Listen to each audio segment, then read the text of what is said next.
Assalamualaikum warahmatullahi wabarakatuh. Pada kesempatan kali ini kita akan membahas mengenai surat lamaran pekerjaan. Pembahasan kita ialah mengenai sistematika dan unsur kebahasaan yang terdapat dalam surat lamaran pekerjaan. Surat lamaran pekerjaan merupakan surat yang berisi permohonan untuk bekerja pada suatu tempat atau lembaga. Karena itu, penting bagi kita untuk mempelajari surat lamaran pekerjaan karena kemungkinan besar kita akan membutuhkannya suatu saat nanti ketika kita akan melamar pekerjaan. Baiklah, yang pertama kita akan membahas mengenai sistematika surat lamaran pekerjaan. Bagian yang paling pertama, struktur atau sistematika dari surat lamaran pekerjaan adalah penulisan tempat dan tanggal surat. Posisinya terletak di bagian paling atas sebelah kanan. Misalnya, Sumedang, 16 Agustus 2020. Jangan lupa untuk penulisan tempat dan bulan harus selalu diawali oleh huruf kapital. Berikutnya, struktur sistematika yang kedua adalah lampiran dan hal. Misalnya, lampiran satu bundel atau satu berkas, halnya tentu lamaran pekerjaan. Jangan sampai ada yang disingkat, misalnya lampiran menjadi lam. Hal tersebut tidak diperbolehkan. Sistematika berikutnya, yaitu yang ketiga, adalah alamat tujuan.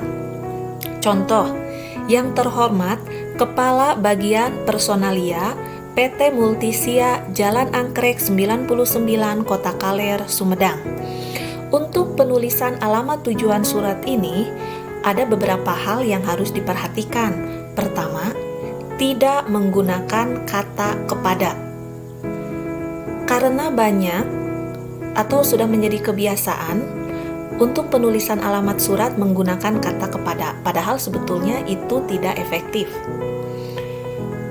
Yang kedua, tidak menggunakan kata sapaan bapak atau ibu di depan jabatan atau gelar yang dimiliki. Jadi langsung saja seperti ini, yang terhormat Kepala Bagian Personalia atau yang terhormat Direktur PT apa, atau yang terhormat Kepala Sekolah Menengah Atas 1 Sumedang misalnya.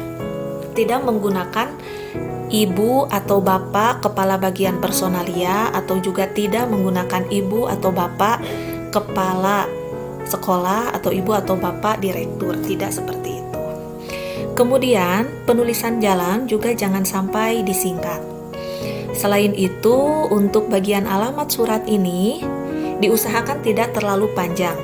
3 baris itu sudah cukup, artinya tidak disarankan lebih dari 3 baris seperti itu. Berikutnya, yang keempat, adalah salam pembuka. Salam pembuka di sini diungkapkan melalui kata-kata dengan hormat. Tidak lupa diakhiri oleh tanda baca koma. Setelah salam pembuka, yang berikutnya yaitu yang kelima adalah alinea pembuka. Alinea pembuka ini mengungkapkan dari mana sumber informasi yang kita peroleh mengenai surat atau mengenai lowongan pekerjaan tersebut. Misalnya, berdasarkan informasi yang saya peroleh dari harian Surat Kabar Pikiran Rakyat tanggal 28 Juli 2020, perusahaan Bapak Ibu membuka lowongan kerja untuk posisi staf administrasi keuangan. Atau misalnya, berdasarkan iklan yang saya baca dari, atau jika tidak melihat iklan atau lowongan, misalnya inisiatif sendiri, berarti langsung saja saya yang bertanda tangan di bawah ini, seperti itu. Setelah itu, masuk ke sistematika yang keenam.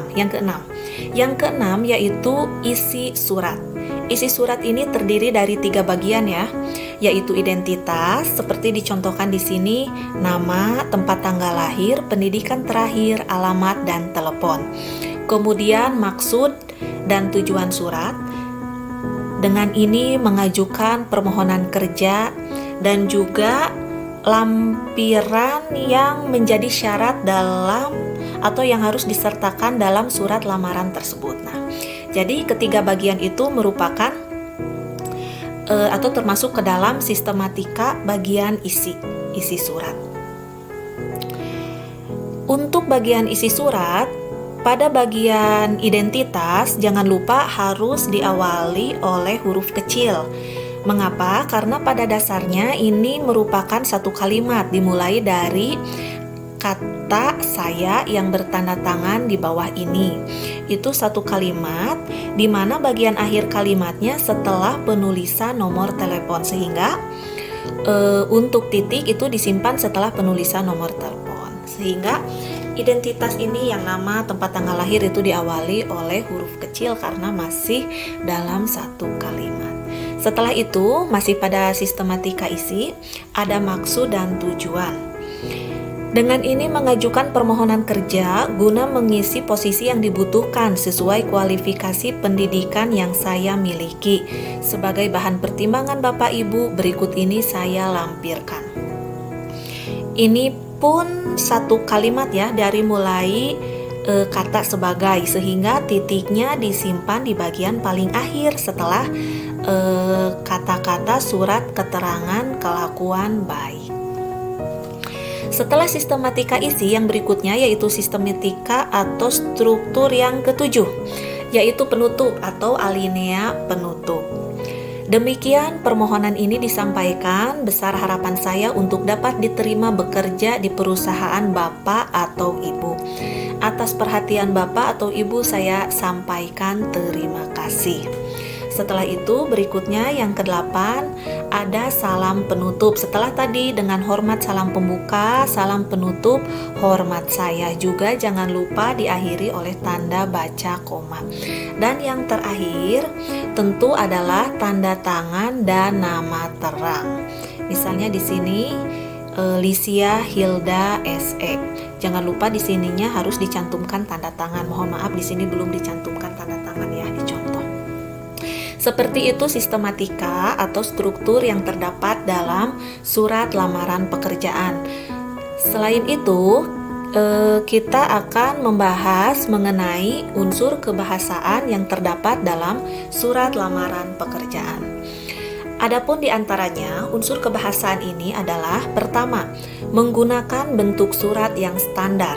Jadi karena ini sifatnya resmi, surat lamaran pekerjaan ini merupakan salah satu contoh dari jenis surat resmi, maka gunakanlah bentuk surat yang memang sudah standar, berbeda dengan surat pribadi di mana bentuknya itu lebih ke mana suka. Jadi memang tidak ada bentuk yang standar untuk surat pribadi.